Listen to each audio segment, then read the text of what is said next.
Good morning, everyone. This is Father Nate, missionary priest in Italy, and thanks for joining us today, October 5th, on No Greater Delight, our podcast on Marian feasts and Marian meditations. Well, to start us off, we begin with the Abbot Orsini, who tells us two things. First, that they celebrate Our Lady of Bouc in the Pine Mountains in Guinea. The sea cast this image upon the sands, while St. Thomas, of the Order of St. Francis, was praying in behalf of two vessels which he saw in danger of perishing. He respectfully received this image and deposited it in this place in a small chapel which he built there. Okay, there you go. And also, we're told that they celebrate St. Mary's of Jersey, consecrated in the year 1320 in the English Channel. Thank you, Abbot Orsini. And then we also celebrate, we've got a couple other feasts today. In Lewiston, New York, they celebrate Our Lady of Fatima, interestingly enough. So the Bernabite Fathers began building the National Shrine of Our Lady of Fatima in 1954, soon after they arrived from Italy. So this is located in the Niagara River region, north of the falls. Its landscaped grounds feature many shrines and statues and a rosary rock around a heart-shaped pool. The church was consecrated, as you might guess, on October 5th, 1974, and it is a huge glass and plexiglass dome representing the North American hemisphere, topped by a 13-foot granite statue of Our Lady of Fatima. Annually on the second Sunday in August, Coronation Sunday, the shrine holds a rosary procession and crowns the statue. In 1975, Pope St. Paul VI designated the church as a minor basilica. We also celebrate today Nuestra Señora del Buen Viaje, in Morón, Buenos Aires, in Argentina. It's their patronal feast day for their patroness, Our Lady of the Good Voyage. And then we also celebrate in Italy, in the Perugia region, Madonna della Stella, Our Lady of the Star. This is the town of Montefalco. The story goes back, the reason why it's October 5th is because it was October 5th, 1861, when a 5-year-old boy, Righetto Cianchi, while he was playing around the ruined church of St. Bartholomew, heard a very sweet voice, a mother's voice, calling him. So he drew near, and as he came inside the destroyed church, things were just falling down, inside of an oak box, he saw a woman very nicely dressed with a child in her arms, who called him close, and gave him a hug with lots of love, and told him to be good and to come back again. So, as the years went on, this little chapel that had been built before had fallen into disrepair, right? So, like we said, this apparition was in 1861. Already in 1815, the roof of the church had fallen in, right? And so from that year, the church had been completely abandoned, right? The chapel itself was just kind of now just filled with bushes and weeds and everything. The apse of the church was pretty much okay, along with this little image, right, with a green frame. It was around 1859 that voices began to, it's very beautiful here in the Italian, it says that the voices began to circulate, so there was rumors of presumed apparitions or of melodious songs seen or heard around the collapsed chapel. In 1860, a pious woman, Santa Bonifazi, who died a short time after this because she was very sick, repeated that Our Lady wanted to be honored in that little church, and so for that reason, it needed to be restored. So Righetto, like we said, who was almost 5 years old, he was the son of poor, just peasants, and they lived pretty close to the church. He was just kind of going around playing, and he heard someone call him by name. So he entered the chapel, and that's when he saw the beautiful woman dressed in red, and he drew near to her, and she grabbed his right hand, she grabbed his right hand and caressed it.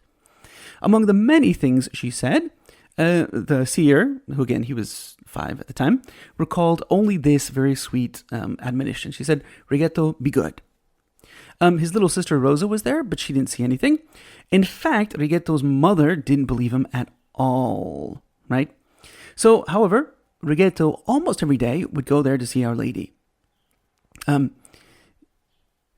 It's obviously the neighbors started to hear about that, and then as the word spread, people said this is probably related to what Bonifazi said, that woman, right?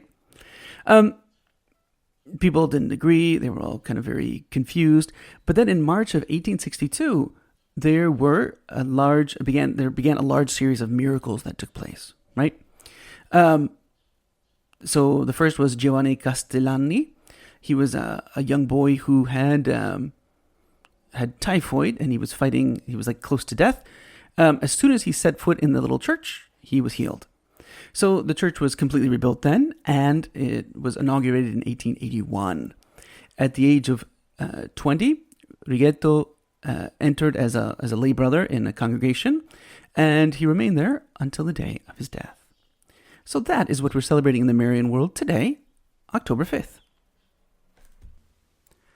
For today's reading from True Devotion to the Blessed Virgin Mary by Saint Louis de Montfort, we continue with Part 1 on devotion to Our Blessed Lady in general, Section 2, Discernment of the True Devotion to Our Blessed Lady, 5 Fundamental Truths Presupposed.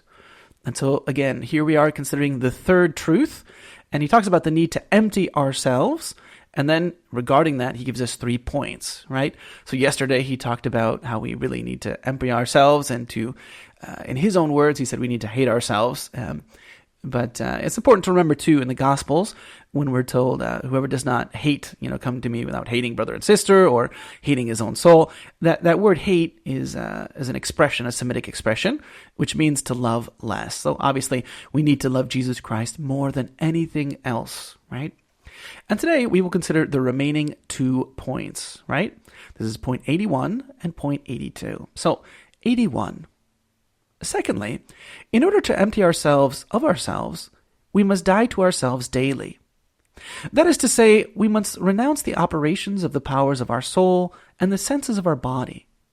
We must see as if we saw not, understand as if we understood not, and make use of the things of this world as if we made no use of them at all. This is what St. Paul calls dying daily, quotidie morior. If the grain of corn falling on the earth does not die, it remains earth, and brings forth no good fruit. Nisi granum frumenti cadens in terra mortuum fuerit, ipsum somno manet. That's the same thing, just in Latin. If we die not to ourselves, and if our holiest devotions do not incline us to this necessary and useful death, we shall bring forth no fruit worth anything, and our devotions will become useless. All our justices will be stained by self-love and our own will. And this will cause God to hold in abomination the greatest sacrifices we can make and the best actions that we can do.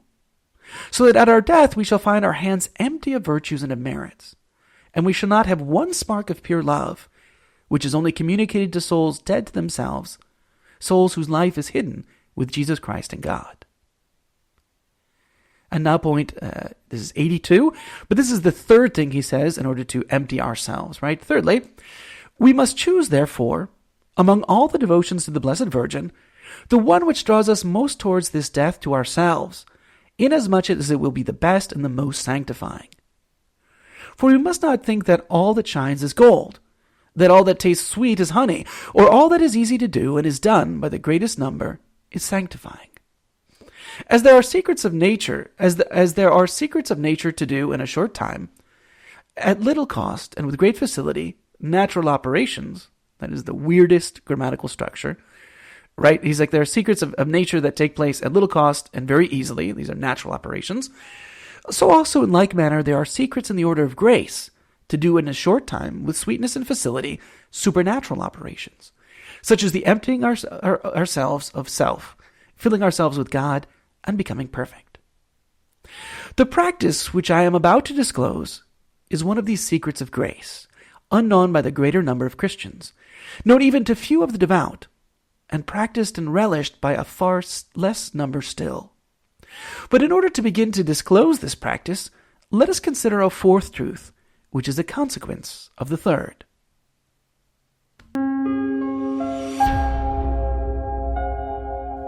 Hello, and we hope that you enjoyed listening to our Marian podcast. In the spirit of Saint Bernard of Clairvaux, we say to you that there is no greater delight than to spread the devotion of Our Lady.